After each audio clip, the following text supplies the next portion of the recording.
Finding love today has become easier, especially with the introduction of dating apps.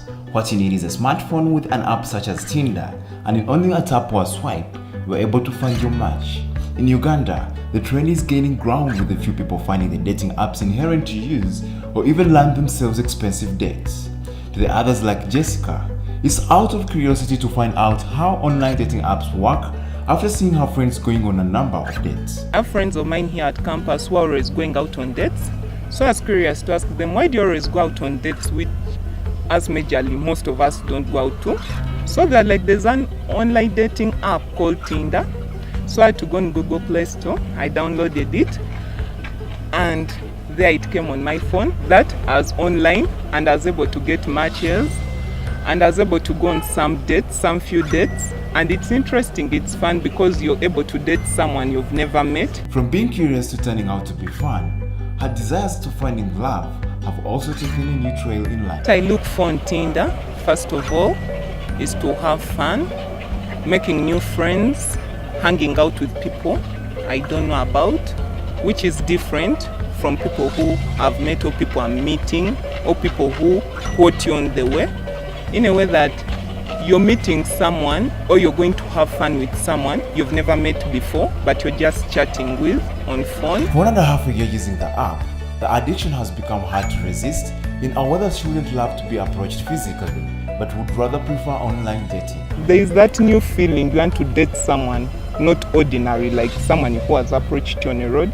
You're dating someone maybe who is in England, and it's faster to get someone on Tinder than approaching me. The 23-year-old has so far gone for 5 dates, though her first date is one she has failed to stamp out of her mind. I arranged to go on a date with someone, and the date was supposed to be in Bugolovi at Monot. So after my lectures here, I got a judge, I reached Bugolovi, but somehow it wasn't what I expected, because I reached the place, the venue where I was supposed to go, but when I reached there, the guy told me that he wasn't around. So he's like, maybe you come, we meet at my home. I wasn't fine with it, but it was my first date on Tinder. I thought it would be the usual thing, maybe you're going out to meet a guy and it would be fine. But when I reached there, we chatted, we talked about personal life, I'm schooling, he was working, that kind of an experience. So we went on what you like, what you don't like, what you're doing.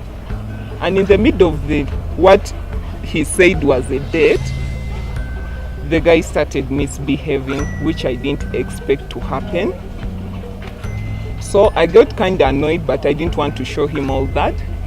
So I told the guy that I want to go back home.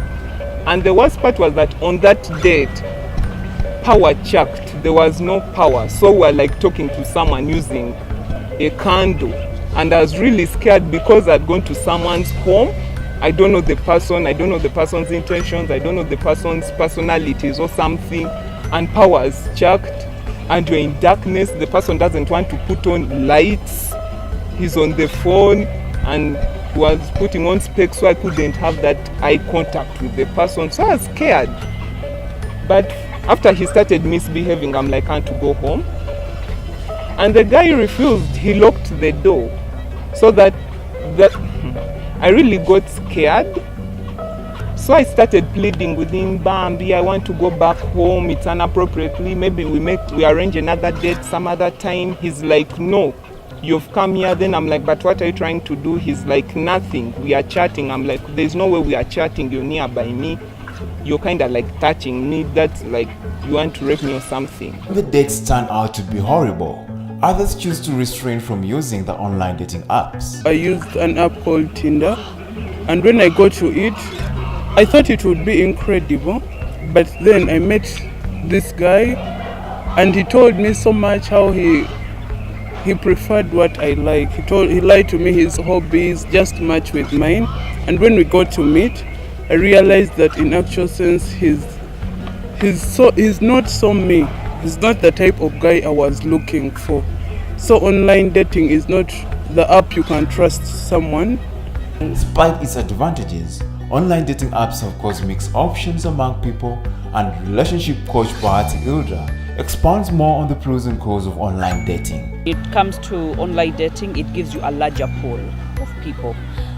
We are in a world where working is so hectic and there's a lot of hustle happening, people are going through. So it's about office, home and stuff like that. And people rarely have friends. Friends are not as trustworthy as they used to be. So the connection and networking is very limited. But when you go to online, you can actually deal with someone in Australia where so the access pool is quite huge. There are many con men actually on online dating because no one is going to give you the truth of their profile. There are those, a serial killer will not write I'm a serial killer. With some lucky to have found true love online, others haven't been that lucky, and to one searching for love, Bahati advises them this way. If you get to a place of dating, open up to a few people, tell them how you're searching, be open, go out, hang out, different places, and be cautious. Have your intuition very sharpened to know, to differentiate who is a time waster and who is not a time waster. If you're trying to go online, make sure that you open up to a few people. You do not go with everyone. And if you hook up someone online, make sure that you take it offline immediately and take it to the traditional bit of it. Meet this person, know who they are, and if it doesn't work, cut it. Cut your losses. Go back into the pool and look for the next person.